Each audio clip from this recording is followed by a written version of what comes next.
It's time for ACC Central, presented by College Baseball Central. Hosted by Monty Taylor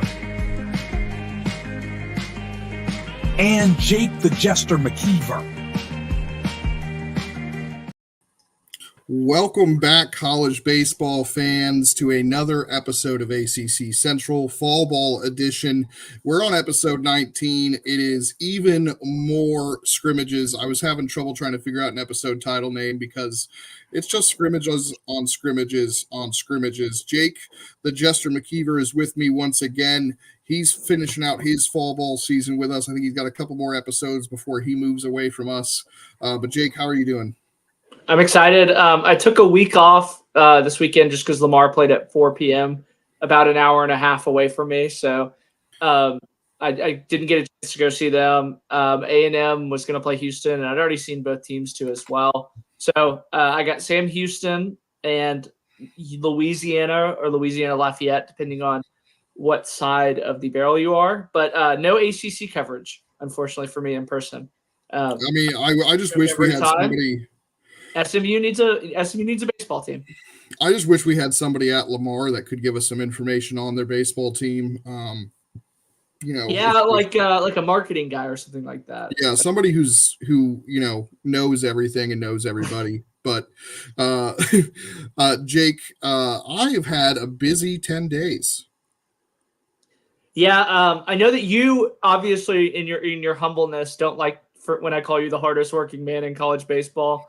But I mean, that's an impressive road trip for in season, let alone fall ball. I don't think anybody in college baseball is putting up those kind of numbers. And I hate to kind of pop your ego a little bit, Monty, or pump your ego, but that was truly an impressive feat getting to see all these schools. But I guess they rolled out the red carpet for you at multiple schools. Gardner Webb did it for you. How did you kind of get in contact with them? So Micah originally went out there. You know how Micah loves to stop at ballparks randomly as he's going other places? He stopped at Gardner Webb some point in the spring last year and took pictures of their ballpark, and I jumped on it and thought it was a gorgeous ballpark. Eventually, we somehow got the attention of their head coach, Jim Chester, who basically saw that I was coming down to Clemson and Georgia Tech and basically said, come check us out. So I went down to Gardner Webb. I went down a day early so I could go see Gardner Webb, and the facilities, I mean, for that size of a program, are fantastic. They've got their own hitting facility and weight room that's just baseball only right next to the baseball field. They've got a locker room area right off the baseball field. Fantastic turf surface, good scoreboard, decent seating area, great press box and offices for the coaches. I was just really, really impressed with what I saw from them. It seemed like the perfect time to go to Gardner Webb, as the Rookie of the Year is one of their alumnus. So they had a big shrine to him that I know you got to take pictures of.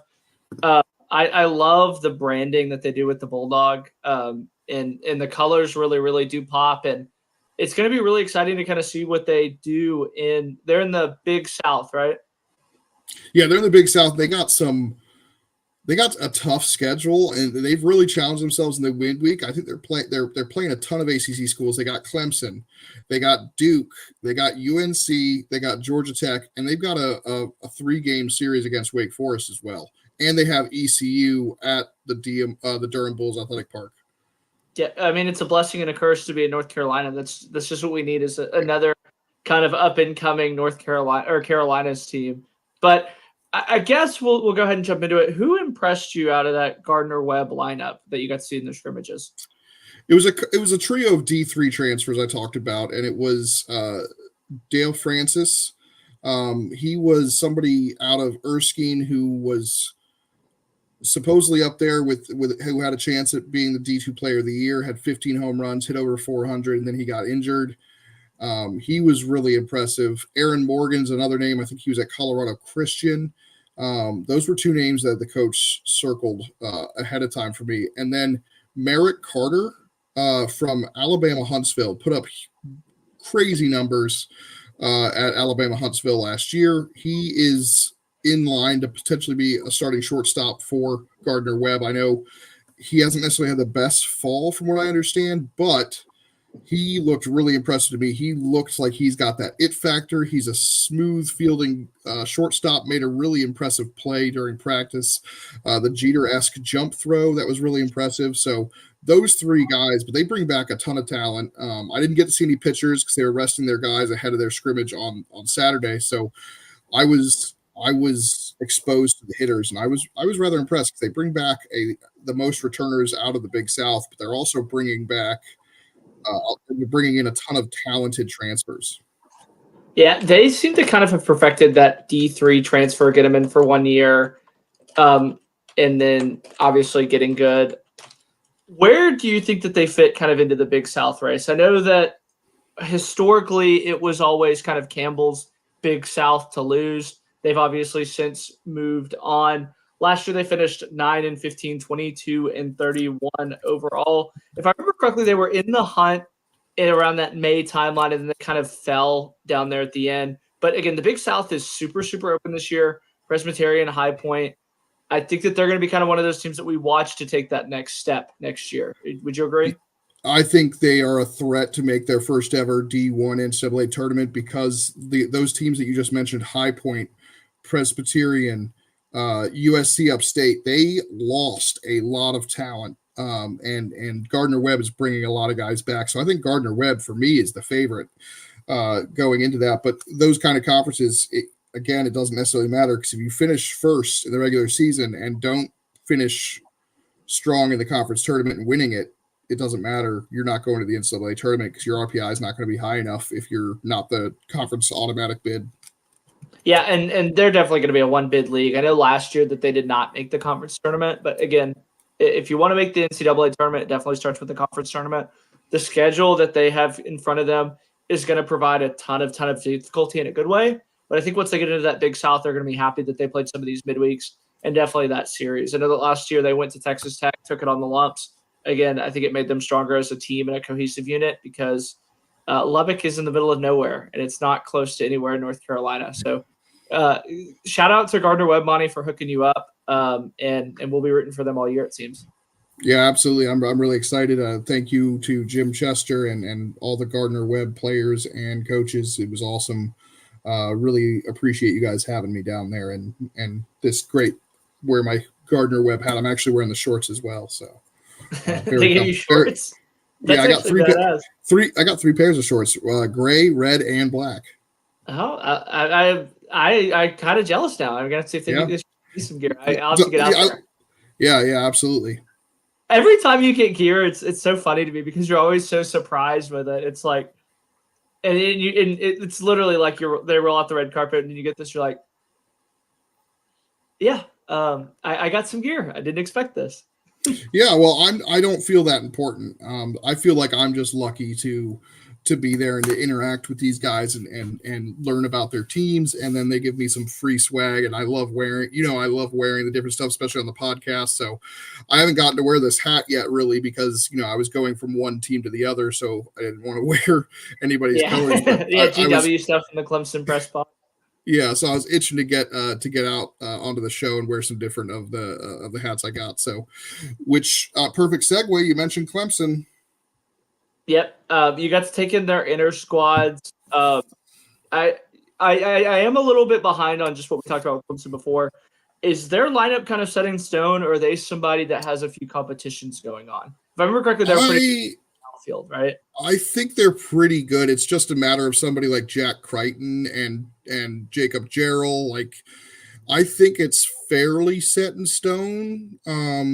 Looking at it, I think what I had written down was you have Gaffney and Jarrell at the catcher position, and then the other one can DH. Then you've got Priest at first, Purify at second, Josh Pano at third, Chufo at short, Tristan Becerra in left, Cam in center, and then Dom Listy in right, with Jack Crichton kind of the odd man out, but could be in that spot. So you got 10 guys for 9 spots, basically, is how it felt to me.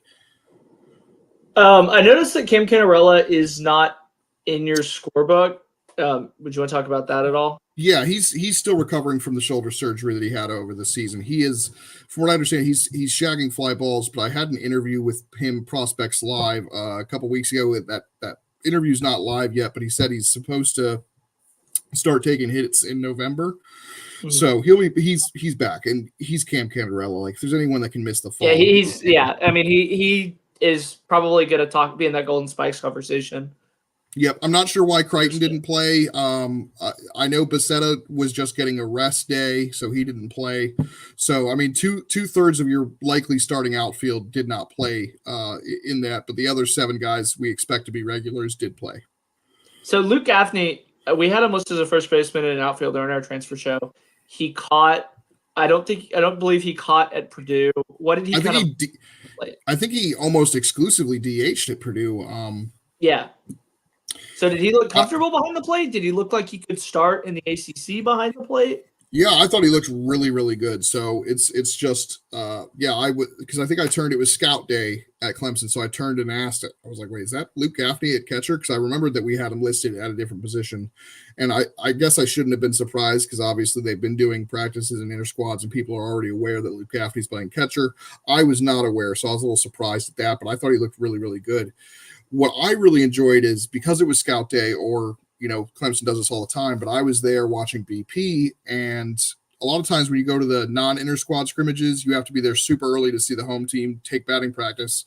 Luckily, they were doing batting practice right before their inter squad, and there were 2 guys that really stood out to me in that batting practice. Colin Priest, who is the transfer from Michigan, and he's a 6'4", like, he's a big guy. He's 6'4", and he was hitting, I think he took 10 swings, and 9 of them were over 100-mile exit velocity for BP. And then there was this kid who was 6'6", and I'm like, what? I look him up. It's Anthony Wilkie, who's listed as a pitcher, by the way. And everything he's hitting is over 100-mile-an-hour exit velocity. So I'm sitting there marking these 2 guys down, and I'm stunned, but it turns out that they're going to let that kid, Wilkie, get maybe some 2-way action. I don't know how much he's going to play, because we talked about their lineup being kind of figured out, and he's a freshman, and there's a couple of freshmen who might get an opportunity before him. But that kid can hit the ball. He went 2 for 3 with 4 RBIs and a home run.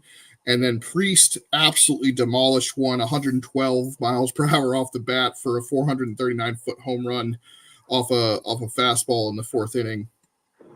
I mean, he's just a very, very good player. And you know how much Bakich loves to bring his former Michigan guys. Yeah, it's almost like just a trail out of Ann Arbor. And I mean, it's kind of crazy how some of these guys that you think are going to come in and be POs, and they're just physical freaks. During that rain delay in Omaha, we got to talk to Kevin O'Sullivan, and he told a very similar story about Jack Caglione, about how he was supposed to be a PO, and he had an injury, and they ended up just watching him take BP, because they're like, do we want to do this?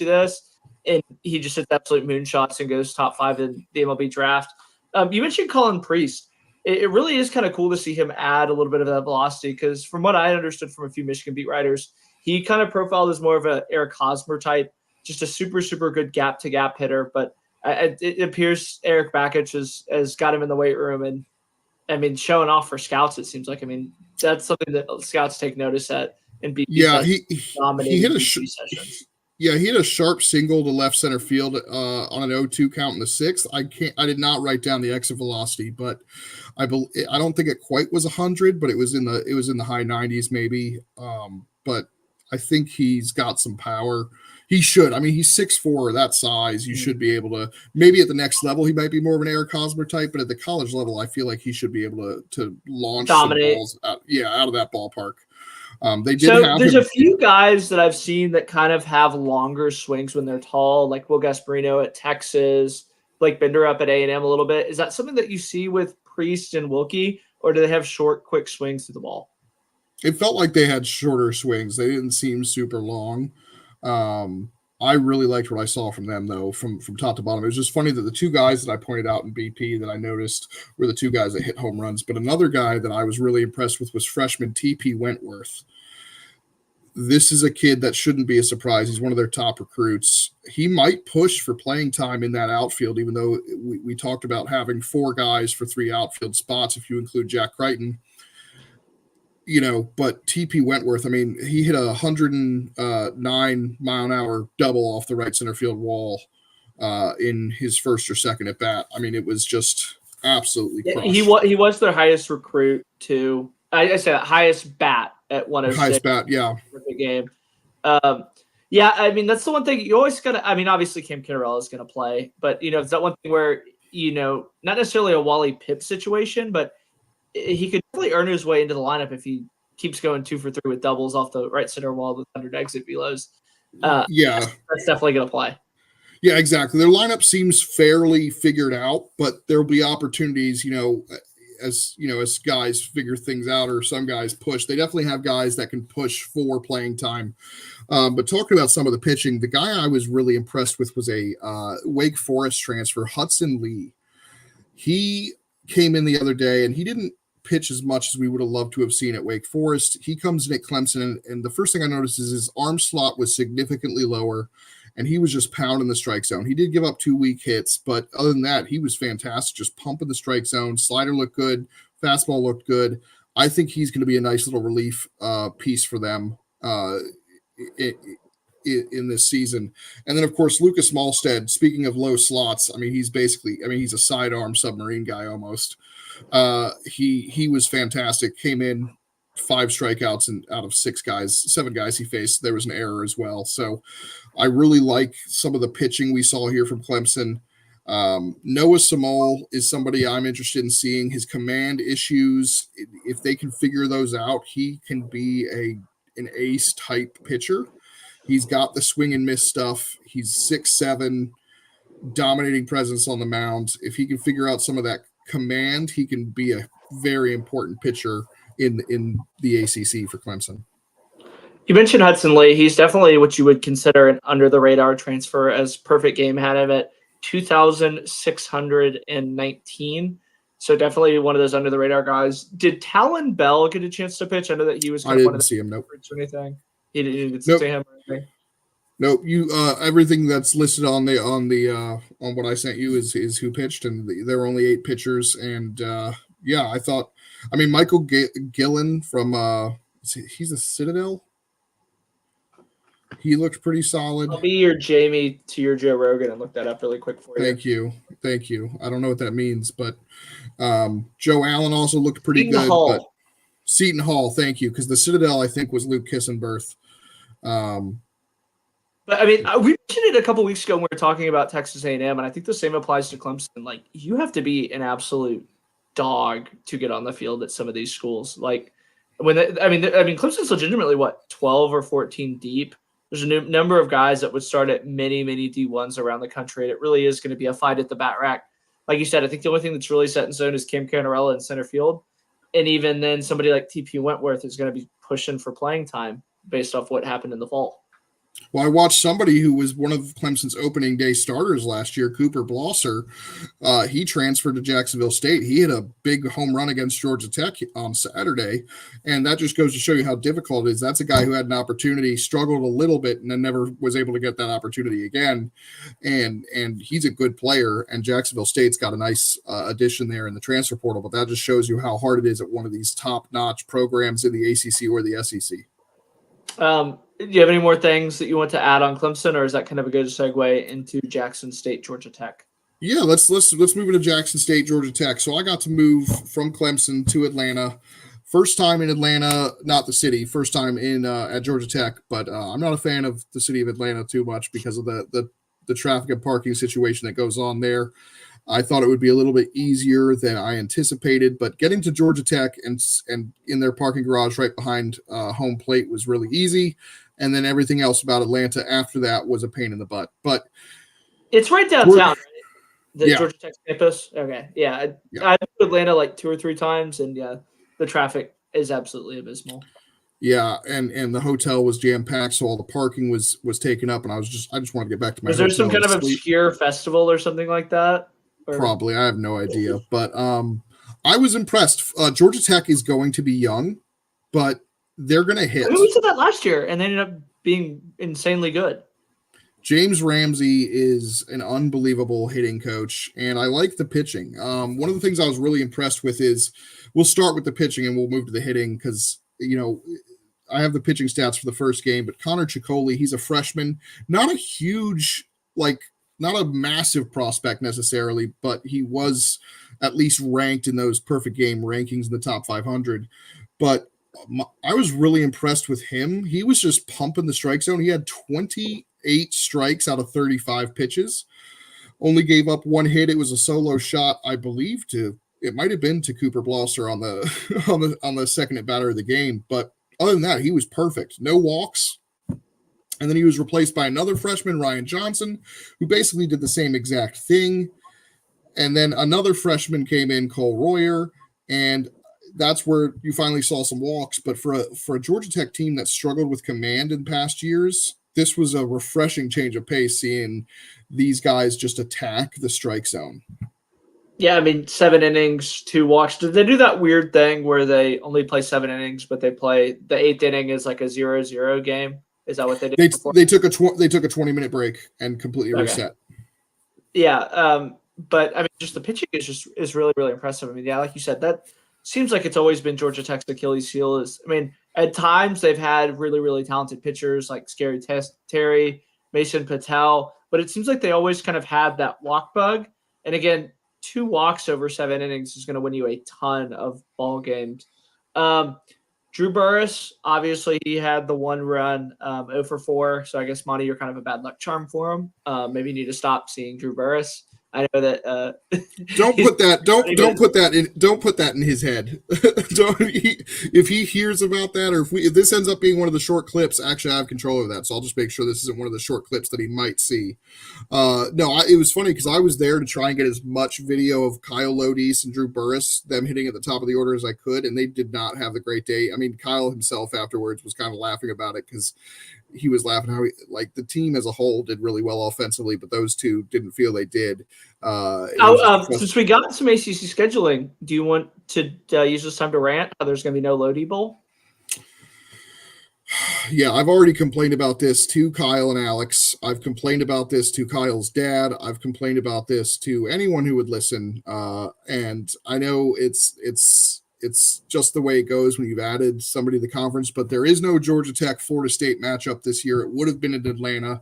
You have 2 draft eligible shortstops who are borderline day 1 or day 2 guys, so they're probably not going to be here next year. And unfortunately, the one chance they could have gotten to play against each other isn't going to happen. The good news is somebody did interview them together, and that'll be airing tomorrow night at 8 p.m. on this channel. Yeah, I mean, that's a great little plug for you, Monty. Yeah. That would be on the lookout for that one coming in. Want to change gears here a little bit. Kent Schmidt seems to be the guy that really jumps out when you look at this box score. Obviously, he had the single and 2 home runs. Walk us through kind of what those at-bats looked like for Kent Schmidt. So he steps in and you notice his size. You're like, okay, this guy's a power hitter. But then you go and look up his Georgia Southern stats, and you're a little confused because he played a full season. He's a good hitter. He had 16 doubles, but he only had 2 home runs. I'm not sure how he didn't hit more home runs because again, he's like 6'4", 6'3", your prototypical power hitter body type. And I wasn't surprised when I saw him take these hacks and hit these bombs. And then I was surprised when I looked at his stats at Georgia Southern last year because I was curious how many home runs he had hit. And I was stunned to see it was only 2. He's going to hit more than 2 this year. I mean, whatever adjustment they had to make or in his approach or his swing, he is going to be a big, big piece in this lineup, especially if you've got Lodis and Burress hitting in front of him. I was really impressed with Lodis's plate awareness, his plate discipline. He's going to be on base a lot ahead of Burress. Burress is going to be on base a lot ahead of Schmidt, and I think Schmidt's going to have a lot of 3-run bombs. Well, Georgia Tech has that weird thing with the fence and right, so maybe that had something to do with it, or maybe they found some, not deficiency in his swing, but he got to add topspin to it. 2 home runs in 1 scrimmage after hitting only 2 last year is eye-opening in a good way. I'm excited to kind of see this Georgia Tech team. Were there any competitions that we had on Georgia Tech? I'm trying to remember. Well, it's interesting with them to see. We haven't talked about them yet, and it's interesting to see. I talked with Danny Hall afterwards, and he made a point to say they're not afraid to play freshmen. So it makes me think we saw that last year, to be fair. Yeah. Yep. And so it makes me think we might see some more freshmen than we might think this year. I was really impressed with Tyler Nesis, who I don't remember him playing much last year. I don't know if there was something else going on. I can't remember, but his first at bat was a really nice double off the wall in right center. And he also physically looks like a baseball, like a guy who could have a nice hit power tool. So I'm interested to keep an eye on him. Alex Hernandez is somebody I really liked watching. He didn't do too much in the game yesterday. 1 for 2 with a walk, but Saturday. I keep forgetting what day of the week it is. And then Drew Rogers, who didn't really play the first game because he was catching the second game, he hits a monster shot. He's an impressive young man. It's going to be interesting to see how they work him into the lineup because Vaughn Lackey is so good defensively. You can't take Vaughn Lackey out of the lineup, even if he's struggling with the bat. Yeah, you mentioned, I think, maybe having a situation where they do a 2 DH scenario. I think there were a few AC teams that we mentioned that. Tyler Nesis, I mean, he was a highly, highly, highly decorated recruit coming into Georgia Tech. So it really isn't surprising to see somebody like him have another year in college, mature a little bit at his approach at the plate, and kind of be impressive there. You mentioned Drew Rogers. He's definitely going to, I think, push for playing time. I know Vaughn Lackey's really, really good defensively, but I feel like the bat's going to really, really play with Drew Rogers. And again, I keep saying this, it is really, really hard to make some of these decisions at some of these ACC and SEC schools. Tons and tons of talent. I mean, Carson Sabathia, who transfers out, is likely going to be Houston's starting first baseman. Yeah, I think the way I'm looking at it with Georgia Tech, you've obviously got Burris in center. Brosis is going to get the first chance in right field. Lodis is going to be the shortstop. There's not really, anybody who's going to take that spot. Carson Kurse will get the first opportunity at second. Ken Schmidt will be at first. Lackey will be at catcher with Drew Rogers pushing him. But then you see some openings maybe at third base, left field, DH. Although DH might belong to Nathan Wall, who is the transfer from Cornell, I believe. I'll fact check you on that one here. Listed as their highest rated recruit, so it wouldn't surprise me to see him kind of start. He was rated above Lodi's. Oh, transfer wise, yeah. Yes, Cornell is correct. Hit 330 home runs and 23 at bats. Cornell's only all Ivy League player as well. Yeah, I knew it was an Ivy League player. I just couldn't. It's sometimes it's hard to keep track of which Ivy League, but. Yep, 20 as a designated hitter, 17 as a catcher. Yeah, I think he's probably your DH. Yeah, but I mean, like I said, he's another guy that could kind of push for catching playing time if push came to shove. Yep. All right, moving on to my last visit of the weekend. Wake Forest hosting West Virginia. And the always dependable Merrick Houston, who's been at shortstop all along. I know that you don't have the box scores up, but what did he kind of do? Since I kind of made myself look like a clown last week with him. He went 0 for 4 with a walk. Jeez. Yeah, they played 3 6-inning games, but they didn't take any breaks in between any of them. They just kept rolling into it. There wasn't a ton of offense. I was really impressed with Wake Forest pitching. I was really impressed with somebody like Antonio Morales, who was starting at second base. He looked really comfortable there defensively. Made a ton of good plays. Matt Scannell, who's a transfer from Princeton, was just on base all the time. I think he was on base 5 times. I think it was 4 walks and a hit by pitch that he got on base on. A lot of guys wearing stirrups, including Jack Winay, so their X grit goes up. The vibes. Kurt's where started from, right? I think so. But Wilkin, I remember he wore socks because I thought that was weird that some of them wore socks, some of them wore stirrups. Yeah, it looked like most of them. I don't think any of them were wearing socks. I think all of them were doing the stirrups yesterday. If they were going that route, they were either going with the normal baggy pants or stirrups. No, just high socks. What did freshman Jimmy Keenan do? Did he get to play at all? And what kind of stood out to you about him? I think he didn't hit, and he is not a freshman. No, transfer. Yep, you said freshman. Did I say freshman? Yeah, transfer. Yeah. Sorry. Transfer from St. John's. I think he's battling a little bit of an issue, but he did catch. He did not hit, and he looked fine catching. So, but I was really impressed. I mean, Duncan Wentz. Crap, did I just get the wrong name there? Dalton Wentz. Dalton Wentz. Yeah, the problem is there's Dalton Wentz, and then on the pitching side, there's Duncan Marston. So that's Duncan Marston's a name. But we'll get to him in a second. But Dalton Wentz, he started at third base. I think he's got an opportunity to start. Matt Conte might push for some playing time at catcher. It's just going to be really interesting to see how they end up going, because they're not going to be the big bopping Wake Forest that they have been for the last 2 or 3 years. They're going to have to manufacture some runs. I think is a good thing.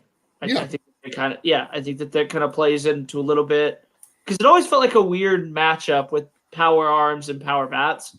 I think that they are better as a contact, bunt, hit, and run type of team. I think that kind of fits a little bit better. And I'm super excited about their pitching staff. They did have some people out yesterday due to illness, so we didn't get to see all the pitchers we may have wanted to see. But we did see Matthew Dallas, Duncan Marston, Matt Bedford, Blake Morningstar. Joe Areola came in right after I left. And Griffin Green looked really good. He's somebody we haven't seen in a couple of years. Virginia Tech Friday night guy before Drew Hackenberg. And thought he looked really, really good coming back from that injury. I see only 4 arms listed. Did they really do 18 arms? No, those are the 4 that I saw. Will Ray came in as well. Obviously, Griffin Green isn't one of those 4 that were named in there. And Joe Areola, who came in, I think they kind of went 8 or 9 deep. Mm-hmm. But Duncan Marston pitched 3 innings and looked really good. He gave up just 1 hit, struck out 2, no walks. You know, we talk about all the Friday night experience they have. I wonder if if he's somebody who could push for a possible rotation spot as a freshman. I wouldn't normally have thought that, but to see how he pitched against a decent West Virginia team. Obviously they're losing their best player in program history, but West Virginia is going to compete in the Big 12. They're probably going to be in the top half of those teams. And I got to see Chase Meyer, who is absolutely filthy. I'm a little bit jealous of that one. I really like Chase Meyer. That slider, oh man, he lost a little bit. He lost the superlatives. I feel like that's not doing justice to the slider. Yeah, that's true. But I guess we'll say that for the Boston College segment, the wicked slider. He lost command a bit in the second, but he was pumping that fastball in there, 97, 98 slider that just fell off. It's just so good. A lot of fun to watch. It was a good team. I think they faced 2 really strong teams in their scrimmages this fall, and I'm excited to see how the pitching staff really improves and develops from last year, because this is the first year in a couple of years that Mascara kind of has a wide open competition for spots. You've got a lot of depth, a lot of talent, and a lot of guys that you can work with, but you're not pegged into 3 guys like you were last year, for instance, when you were kind of like you were going to go Hardle, Burns, Massey. Now you can open it up and figure out who really fits, and that can be more fun. It's kind of nice to have that, the known quantity, the known quality of those arms, of 3 first rounders. Yeah, but then on the other hand, I think Massey went in the second. So yeah, he was projected originally And I'm sure Mascara is also really excited about the possibilities of this staff with the guys there. Before we transition, as this is kind of a good transition point into Florida State and their dominant staff, any closing remarks for Wake Forest? No, I like what I saw from the pitching staff. I'm excited to see where they go from there, who ends up in the weekend rotation. Because again, they've got 5 Friday night guys, plus Matthew Dallas, plus 2 really talented freshmen, plus 2 really talented sophomores that were highly recruited freshmen. So I just want to see how it all shakes out. Good luck to Wake Forest again. They are probably going to be pushing for the ACC one. On to Florida State, who welcomed the Crimson Tide into town. Is it possible that Jamie Arnold is better than he was last year? Because I didn't think that was possible. I felt like it was Peck's peak last year. The changeup is new, and it is good. Yeah, I see 18 pitches, 6 strikes, 6 of them swinging strikes, fastballs up to 94. You mentioned that changeup. It's a high RPM changeup, and then that slider, 84 to 86. Again, Bama's a good team. They are a hitting team too. That is their strength. Jamie Arnold strikes out 4 of the 6 he faces, and he goes 6 up, 6 down. And keep in mind, 94 is probably not where he's going to sit in the regular season. He's probably a little bit lower than he would be. He's trying out his new changeup. He's pitching to work on stuff. Yeah, exactly. He's a low slot lefty. He's unfair. I've got some dark horse guys who I think could challenge for ACC Pitcher of the Year, but you've got to think that Jamie Arnold is going to be better. The confidence is going to be there. He's going to be better. He's got his back. I think. Yeah, how last season ended. He's got a third pitch now that he's going to mix in there that looks like it's already mixing in well, and he's got command of it based on what we've seen. That's just absolutely filthy. It's not fair, and it's going to be a lot of fun to watch. I'm a huge Jamie Arnold fan. You already knew. I mean, you knew that in preseason last year when we were talking about possible rotation guys, and he wasn't even necessarily on our radar. It's exciting. I should say too, I think that was the one player that you actually did kind of fangirl, quote unquote, around was Jamie Arnold. He does just kind of have this aura about him. Like he almost seems like he floats around. He's an intimidating force at the top end of that rotation. And regardless of Leiter's status, he is going to make Florida State really, really good regardless, because they do have a lot of pitching depth, even if Leiter is not. I don't know what's going on with Leiter, but whatever the status is, Jamie Arnold's going to be Jamie Arnold. Yeah. Do you have any update around Leiter, or are they still kind of keeping everything in-house? I try not to ask because it seems very evident that they don't want to share. Yeah. And again, if he can get back healthy and return to form, that's one of the best 1-2 duos in the country. Yep. So, I just try to avoid the Leiter situation because it seems from their public stance that they're not interested in sharing information, which is fine. So I avoid that, and I just hope he gets back to full health and gets a nice payday when he makes the decision to turn pro. I see you have a note here that Peyton Prescott's up to 97. He threw an inning with 2 Ks. What was working for him in that outing?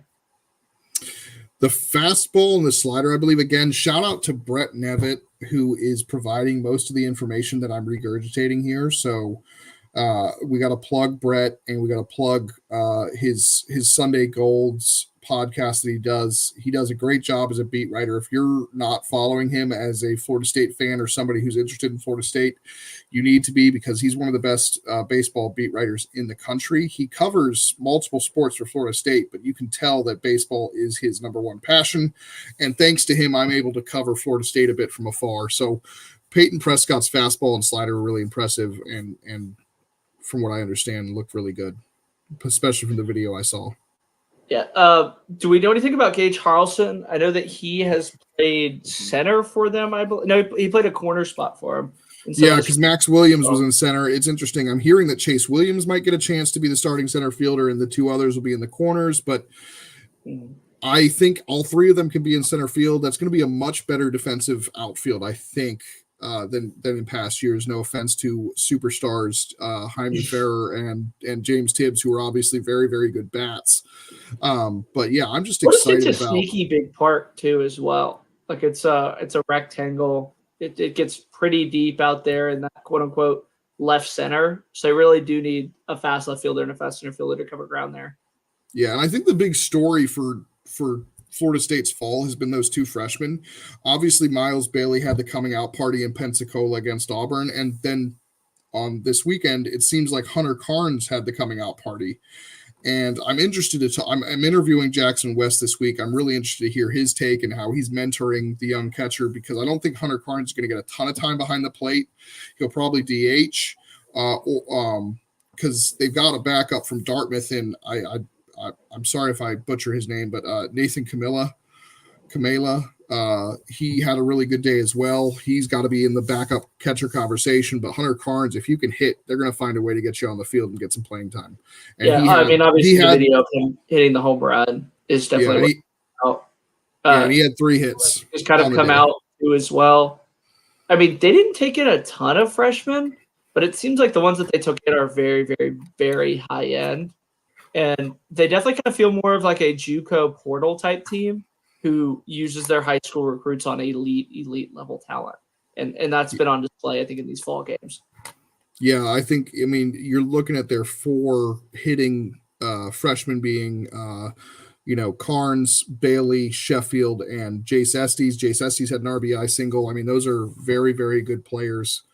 But I'm really excited about this depth that Florida State has, because they also have a ton of redshirt freshmen who are coming back from injury on the pitching side, a couple on the hitting side, like this Brody DeLamilliere. He had a multiple hit day. It's just a lot of fun to see Florida State and how they're going to handle the turnover on their roster from last season. Yeah, Chase Williams is another guy that really stood out to me in those videos. He had the 2 infield singles, but he was able to score on the Lodi's double down the right field line. And he was absolutely flying on that one. I did not think he was going to score from there. Lodi's obviously had the RBI double. The famous Lodi's eyes was on display as he had a walk too as well. So I guess that's a genetic thing for them, is that they have really, really good plate coverage. Yeah. And, I mean, Chase Williams, I think, is going to be a starter in the outfield. I think it's going to be Harrelson and the 2 Williamses in the outfield, in my opinion. Just Chase Williams is a big-time JUCO prospect, and I think that speed is going to be a game changer. From what I understand, he legged out a infield single on a routine ground ball to second base. I don't know if Brett had that video or not, but I'd like to see that if I get a chance. That was just unbelievable. And then I know I'm going to butcher the name, Brody DeLamilliere. I just tried it, remember? Were you not listening to me? I just talked about him and his hits. I know. I said I wanted to try and do his name. That was all I was trying to do. We'll have a pronunciation guide, or when you talk to one of those Florida State guys, you'll have to ask him how it is pronounced. But I mean, I feel like we say it every week, where Florida State's truly, truly impressive. Is there anything you want to add before we kind of go around and do our quick other notes around the Monty 10,000 video? Well, you know what time it is. It's Gritzberg time. It's Gritzberg time, baby. All right, it's Pitt World Series time. All right, Team Gold, they won the best of 3 series, and that's pretty much wrapping it up for Pittsburgh's fall season. Catcher Sebastian Pisacreta has had a monster fall. I heard about him all fall, and then I saw him hit the ball really hard in the scrimmage against Mercyhurst. He is one of the co-MVPs for Team Gold. He went 3 for 4 with 2 doubles, a home run, 5 RBIs, and 3 walks. He's going to be pushing Jaden Melendez for some playing time. I expect to see both of them in the lineup a lot of the times. One is the DH, obviously. And then Kyle Demi, he throws heat. He's a good-looking pitcher, but I'm really excited about this Pitt team.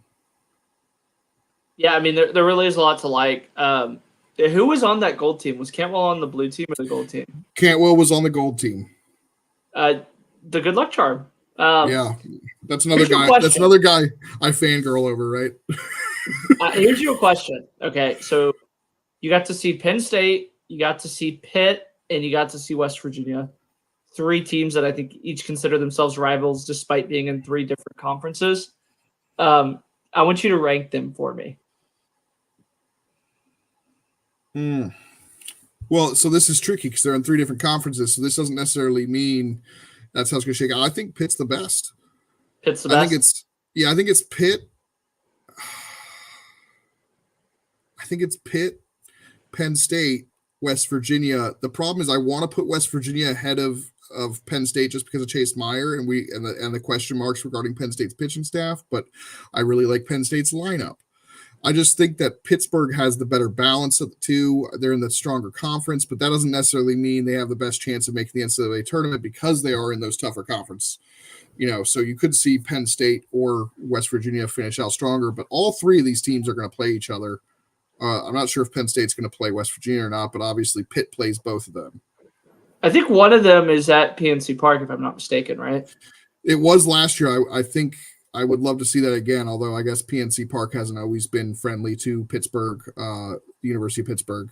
It was 10-0 last year, West Virginia at PNC I thought you meant Park. that the actual No. I meant the result. I didn't hear that. I meant the game results. We're not nice. Yeah, JJ Weatherholt broke the home run record that game too. Yeah. Moving along to Boston College, they had their second scrimmage of the fall against Sacred Heart. Not a lot of information coming out of there, but we do know that Nick Wang homered both in this scrimmage and in the first scrimmage they had a couple weeks ago. And first baseman Kyle Wolf had an RBI triple. That guy just rakes. Other than that, that's all we know on BC. They have their World Series coming up next week, I think, which is surprisingly late in the season for Boston College. But excited to get any information out of them that we can. I know it's they don't have to worry about a snow out. But yeah, that definitely does feel weird. I mean, global warming, I guess, is benefiting Boston College baseball. Yeah, I'm just excited to see that Boston College team. A lot of those guys still on that team from the regional 2 years ago, the Alabama regional. I mean, it's still Wang, Samini, McNulty, Wolf in that lineup. So you still got a lot of those guys there.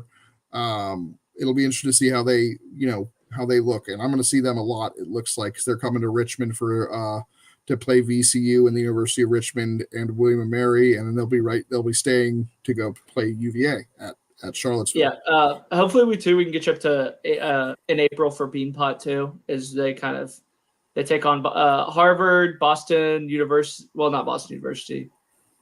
Harvard. Who else is in Beanpot? Do you know? Harvard, Boston, and UMass. Let me give me a second. Yeah. Harvard, Boston, Northeastern instead of Boston. Northeastern, duh. That's what they're right next to each other, so that is a very easy mistake on both of us. That's the one. That's right. Boston doesn't have a baseball team, so that's the hockey team. The hockey bean pot's a huge event. Yeah, the baseball one I think is growing in popularity. Boston College has dominated it, I think, post-COVID. Northeastern obviously gave them a good run for their money, but yeah, I think we'll definitely have to get you up there. But then get me up there for that, but not the Fenway game, the ACC Fenway ALS game. I don't know. I have been to that one. That one is truly a surreal experience. I might have to fly back up there to Boston to do the Fenway game again. That's a bucket list item for any baseball fan. You basically are alone in Fenway, as it's not really that well attended. They usually do a Friday game at Boston College, so you still get a little bit of a campus flair to it, but it is I didn't. It was at 4:00. What's he doing putting in at 4:00? Jake, Jake. Like I said earlier, I just thought we had somebody that could cover Lamar. Does no one in East Texas work? Also, hold on. While we have Micah, PNG was on a 22-game win streak, and Micah shows up and they lose to Nederland. So Micah is the ultimate bad luck charm for PNG. I have no idea. I don't know what you're talking about. That's high school football money. Micah is the ultimate bad luck charm for Port Neches Groves High School. We're moving along to UVA. UVA scrimmage UNCW. I don't know the scores. I know they lost one of the games, but Chris Arroyo homered again. He also pitched 3 innings, had a little bit shaky command early on, but looked really good in his 3rd inning. And then friend of the program, Henry Godbout, he homered. He's looking good. So great for them. And then Cal continued their inter-squads. One of their teams had a big 13-2 victory Dominique Smaldino, the big name there, 2 home runs in their scrimmage. And then Jared Advincula, who we interviewed last week, just doing great things. We love to see it. So Cal will have a scrimmage next week. Right now, the only scheduled scrimmages we have are Cal and Stanford next week. Cal at home versus St. Mary's on November 1st. Stanford at home versus San Jose State on November 2nd. Georgia Tech has Intra-Squad World Series, and so does Miami. So I'm not sure, if anyone else is doing that, but that's what we've got on the schedule. I am off this week from traveling. You've earned it. You didn't miss something, as you have in your notes here. Your boy from Cal had a pretty memorable game. You want to plug that?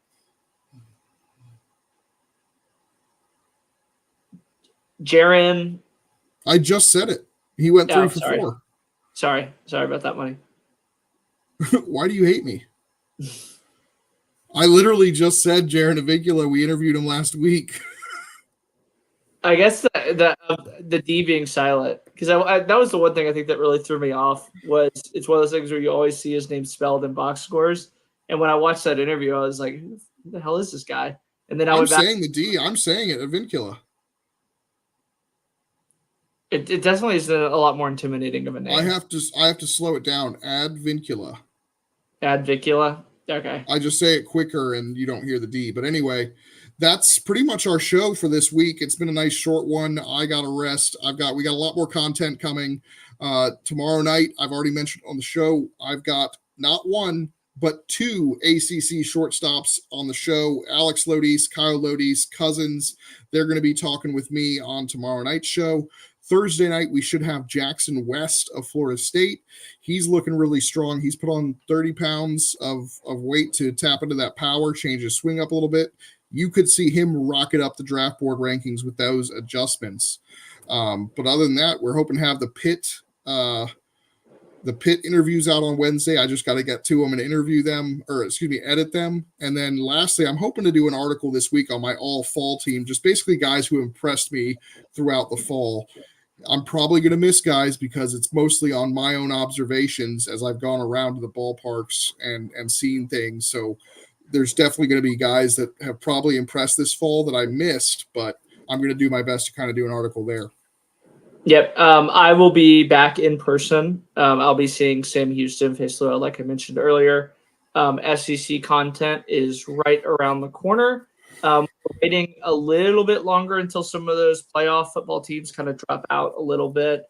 Unfortunately, that's just how it goes in the SEC, that baseball definitely kind of takes a not football take.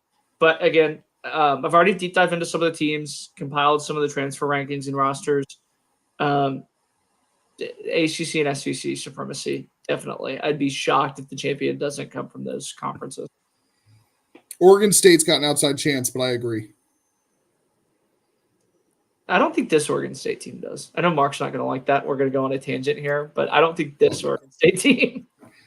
Love that. I haven't looked too closely at them. I just know they've got some dudes. No one ever looks at them too close. We just kind of assume because I did. No, it's funny.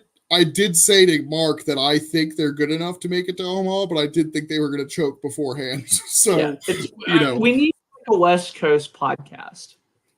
There is a West Coast podcast. I love to make that joke to Mark. But anyway, that's going to do us for here. We may be back next week, depending on how much content and stuff we have to talk about. If not, we'll probably be back in 2 weeks after I go and visit Duke on my final part of the fall tour. I'm going to get to see how Coombs looks during their renovations. And so we may not be back next week, but we will be back in 2 weeks for Jake's final show of the fall. And then in just a short month, Micah is going to be back joining us to talk baseball. We'll have deep dives starting in January. It's going to be an exciting time. We have content out the wazoo all the way up until the season starts. And obviously, once the season starts, the content doesn't stop till Omaha. So it's baseball season. What are you talking about? It doesn't even stop then because you go to Team USA and you do. And Cape Cod. It stops in August. It stops when they go back to school, kind of. But even then, it stops for a couple weeks, and then it stops for like a month, and then mid-September I'm back. But we will see you guys again. Thank you. Jake, any final thoughts? Excited to kind of hear about your trip to Duke, as they're a team that's really kind of it's been a little bit secretive about them in terms of the coverage that we get out. So I'm really excited to kind of see some of the position battles that we have for Duke. Yep. All right, so that's going to do it for us. We will see you next time. Tune in tomorrow for our interview with the Lodi's cousins. It's a good one.